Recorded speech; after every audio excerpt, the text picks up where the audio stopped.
para charlar sobre esta situación allí en Venezuela. Vamos a hablar con el analista internacional Alejandro Laurnagaray. Hola Alejandro, ¿cómo estás? Buen día. ¿Qué tal? Buen día, un gusto saludarlos y gracias por la comunicación. No, por favor. Bueno, ¿qué es lo primero que pensás acerca de lo que sucede, o lo que sucedió, digamos, con estos primeros anuncios del triunfo de Maduro y la repercusión internacional, ¿no? Con países que se muestran a favor, festejando el triunfo, y otros que ya hablan directamente de fraude, ¿no?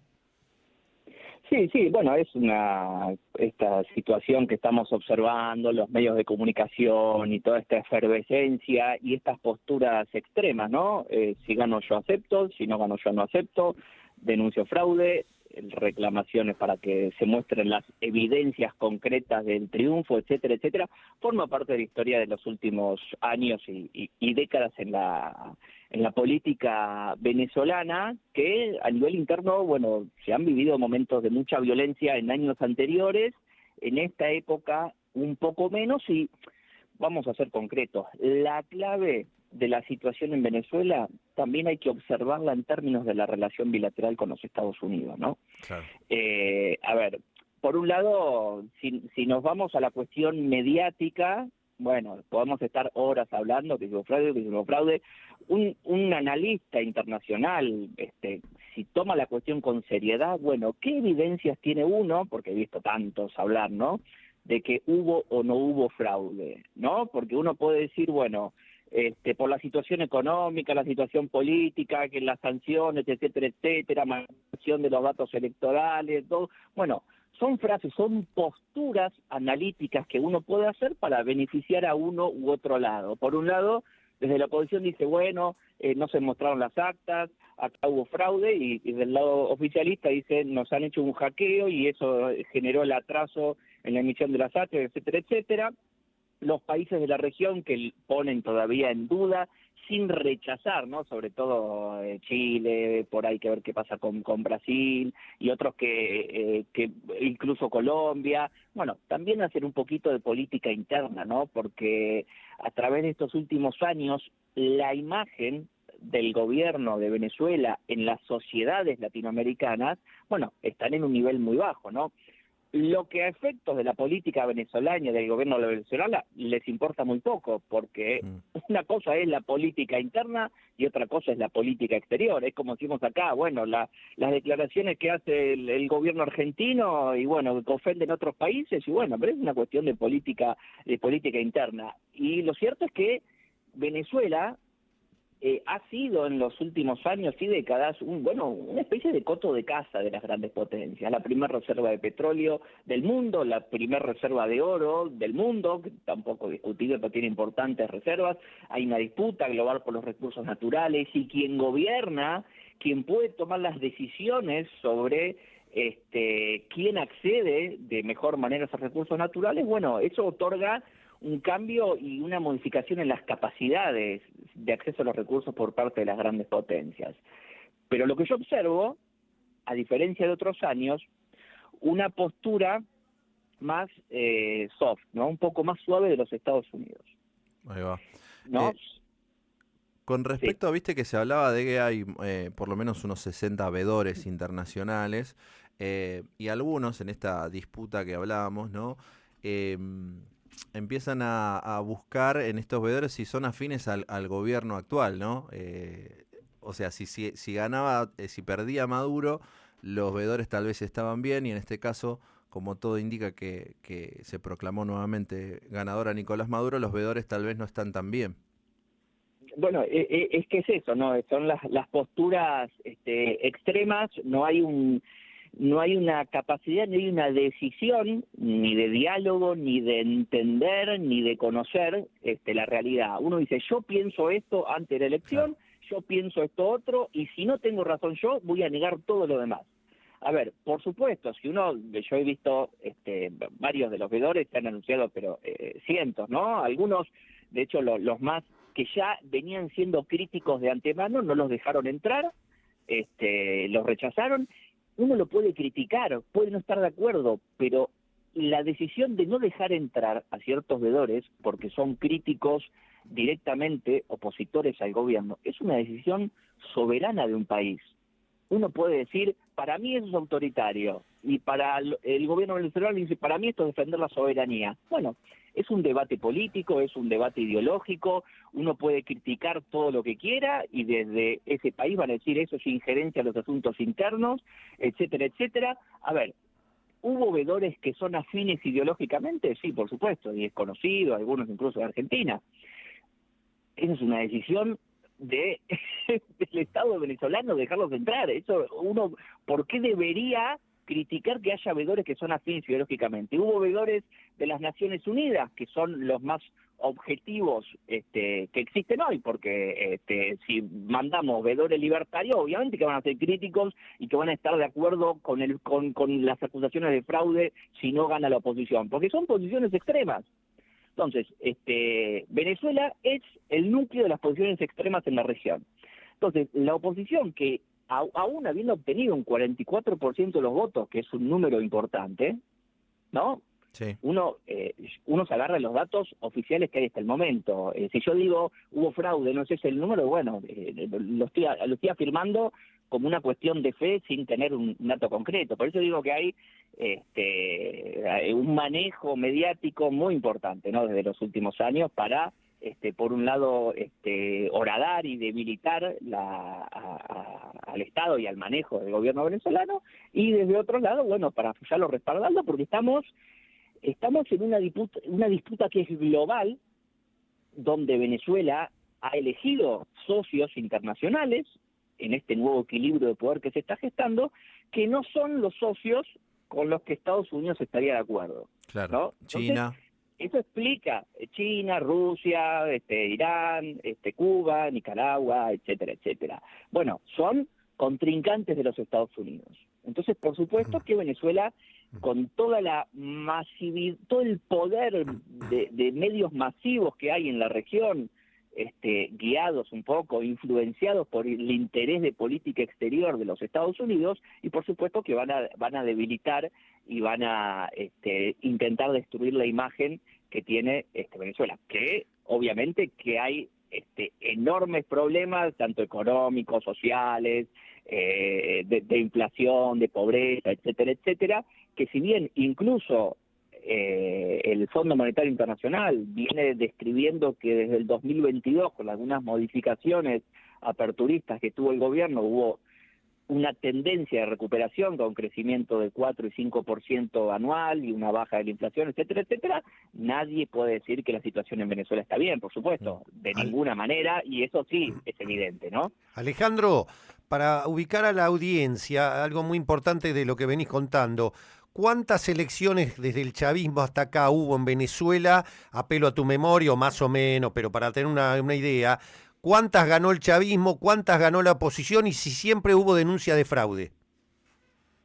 Mira, hubo, si mal no recuerdo, entre 25 y 30 elecciones de distinto tipo, ¿no? Y de distinto nivel, regional, municipal, presidencial, etcétera, etcétera.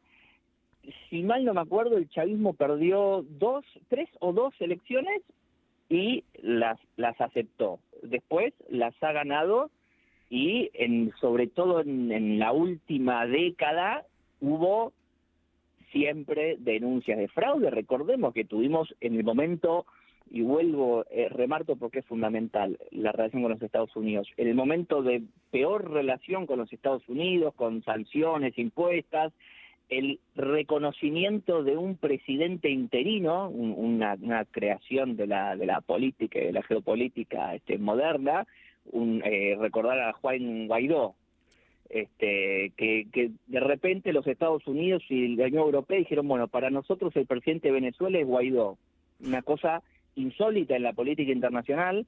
Yo le llamaba el presidente imaginario, porque bueno, no tenía ningún mando de nada, y en casi todos los medios de comunicación masivos lo presentaban como el presidente de Venezuela, una cosa insólita en la historia de la política internacional, sobre todo latinoamericana. Y bueno, tuvimos momentos de ese tipo de tensiones, y bueno, las denuncias de fraude vienen siendo continuas, pero no le está resultando eso a la oposición. Más allá de que, bueno, dice, no, pero es porque hay fraude. Y bueno, es una posición tomada que no reviste mucho más análisis, y si yo debato, porque he debatido con algunos analistas, bueno, pero hay fraude. Bueno, pero hablemos sobre la realidad concreta. ¿Quién está gobernando? ¿El 2015, que perdió las elecciones parlamentarias, el oficialismo? Aceptó la derrota, la oposición, o sea, gobernaba a nivel presidencial de Maduro, la oposición ganó la mayoría en el Parlamento, y lo primero que intentó hacer la oposición es derrocar a Maduro.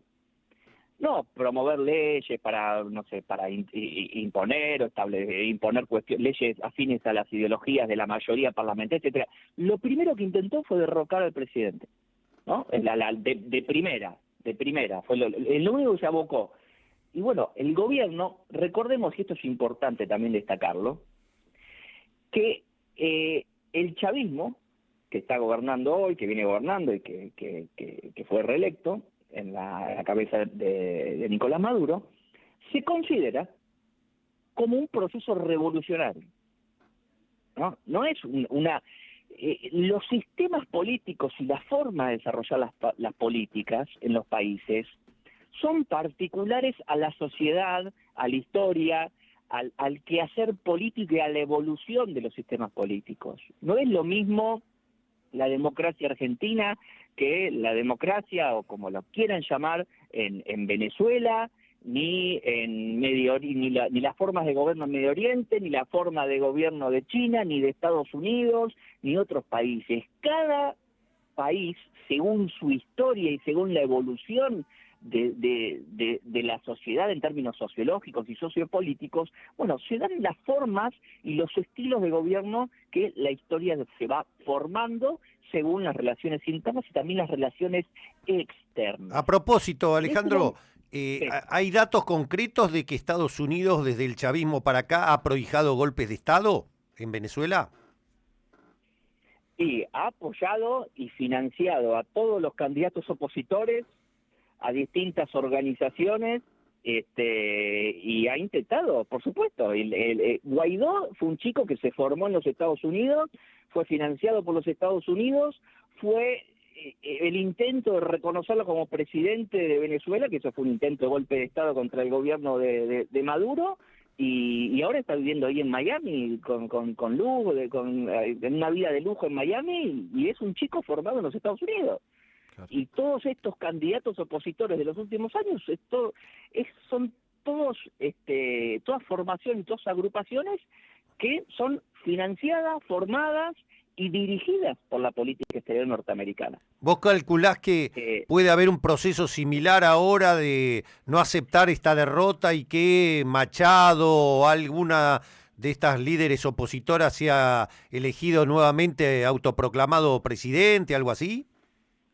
Y cualquier intento de hacer eso yo creo que va a volver a fallar, porque incluso ahora el gobierno está en una situación de mayor fortaleza que la que estaba en ese momento. Y por otro lado, la relación con los Estados Unidos ha mejorado un poquito, podemos decir, ¿no? Para hablar en criollo. Las negociaciones para el acceso a petróleo y para las ventas de petróleo que ha necesitado hacer el gobierno de Biden con Venezuela debido a la crisis energéticas que se produjeron por la guerra en Ucrania sobre todo, y hay que ver qué pasa también con Irán, y todo el negocio y los mercados petroleros mundiales. Bueno, han necesitado que Estados Unidos negocie algunas cuestiones con Venezuela y que haya alivianado algunas de las sanciones, que luego cuando se prohibió a Corina Machado que se presentara como candidata, bueno, se volvieron a imponer algunas sanciones, pero hay un proceso de negociación entre los Estados Unidos y Venezuela que ha, bueno, precisamente alivianado, y de hecho si observamos las declaraciones de ayer y de hoy de referentes de los Estados Unidos, como la vicepresidenta y el secretario de Estado, son de las más livianas entre los líderes, entre los referentes mundiales referente a la elección en Venezuela. Entonces, hay un proceso, todo lo que haga la oposición en Venezuela, esto para ser concretos, está delimitado, dirigido limitado o esponsoreado por los Estados Unidos. Esto es claro, no hay ninguna duda de que sea así, y todas las tensiones que hay en realidad, tanto en América Central como ahí en el norte de América y en todo el continente, porque los Estados Unidos ya desde hace unos 10 años, como viene perdiendo algunas posiciones en otras partes del mundo, está buscando fortalecer su, podemos decir entre comillas, control sobre el hemisferio occidental. Por eso vemos el crecimiento de las tensiones en varios países de la región, como Bolivia, como hemos visto en Brasil, todo lo que pasó, ahora volvió Lula al poder, pero todo lo que pasó en su momento con Lula estuvo muy asociado con las relaciones de Moro con el FBI y con los Estados Unidos. Eso es histórico así desde hace más de un siglo y medio, la voluntad de los Estados Unidos de evitar una América Latina unida, porque eso debilita su propia posición en la región, y de intentar evitar que haya gobiernos en la región, y esto está escrito en las doctrinas y en los libros de geopolítica de los Estados Unidos, de asesores que han sido asistentes de los distintos presidentes norteamericanos, que bueno, es importante evitar que haya nacionalismos fuertes en América Latina, porque eso fortalece la posición de estos países y debilita la posición de los Estados Unidos en la región. Por eso, naturalmente, la política exterior de los Estados Unidos ha sido antiperonista. Claro. No, Alejandro, hay que decirlo. la última. Hace un rato Mauricio Macri, concedió una nota donde pedía a Lula que se pronuncie sobre lo que está sucediendo en Venezuela. Espero que no permanezca callado, decía Mauricio Macri. Raro que todavía no haya dicho nada Lula. Sí lo hizo Milei, que habló de dictador, refiriéndose a Maduro. ¿Cómo va a repercutir este triunfo de Maduro en Argentina, en Brasil, en todo el continente?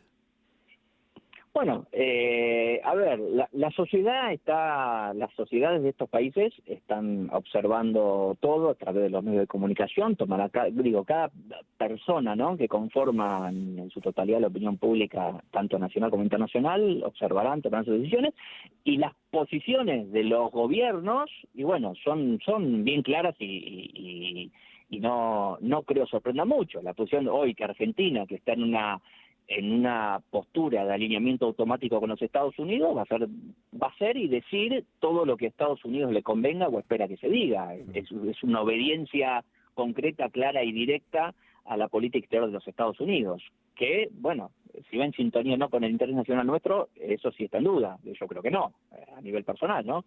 Pero obviamente que lo que diga los referentes de derecha, centro-derecha, ultraderecha acá en la Argentina no sorprenden.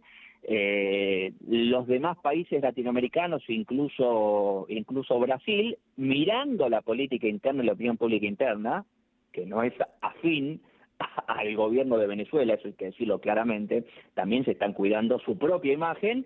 Y bueno, cuando se presenten las actas y toda la formalidad, y cuando la situación se calme después de este día, y cuando pasen unos días y todo vuelva a una cierta normalidad, y bueno, ahí terminarán aceptando y terminará pasando este caudal de información, de fake news, de acusaciones, de idas, respuestas, insultos, agresiones. Vemos todas las barbaridades que le ha dicho Milei a Maduro y las barbaridades que le ha respondido Maduro a Milei. Y bueno, estamos en una época de, ¿cómo decirlo?, de muy bajo nivel debate político, de muy bajo nivel en la capacidad, formación, conocimiento de muchos dirigentes, y de gente que llega al gobierno, ¿no? Incluso gente que llega al Congreso. Yo lo dije hace muy poco cuando fue todo el conflicto, lío con Francia, ¿no? Es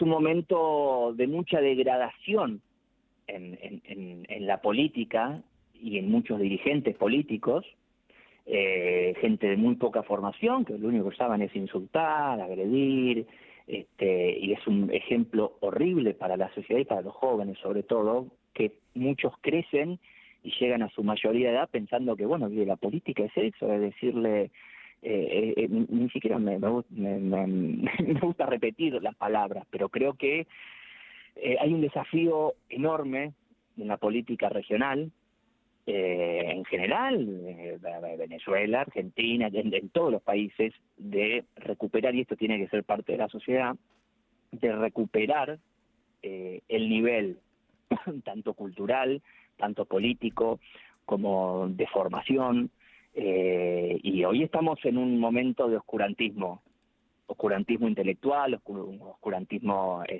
cultural, que me parece realmente, bueno, forma parte de la degradación que por un lado está viviendo Occidente y que nos está arrastrando, porque estos dirigentes que muchas veces llegan al poder, bueno, también han sido financiados, apoyados por Estados Unidos para controlar ciertos elementos. Y en Argentina lo vemos claramente, con la cuestión del mar argentino, con la cuestión de la Antártida, la cuestión de los estrechos, las posiciones geopolíticas en el cono sur son los recursos naturales, como el petróleo, el litio, el gas, los campos fértiles, bueno, el agua dulce, son todos elementos que por ahí no se hablan mucho en los medios o de vez en cuando, pero así están delineadas las estrategias políticas.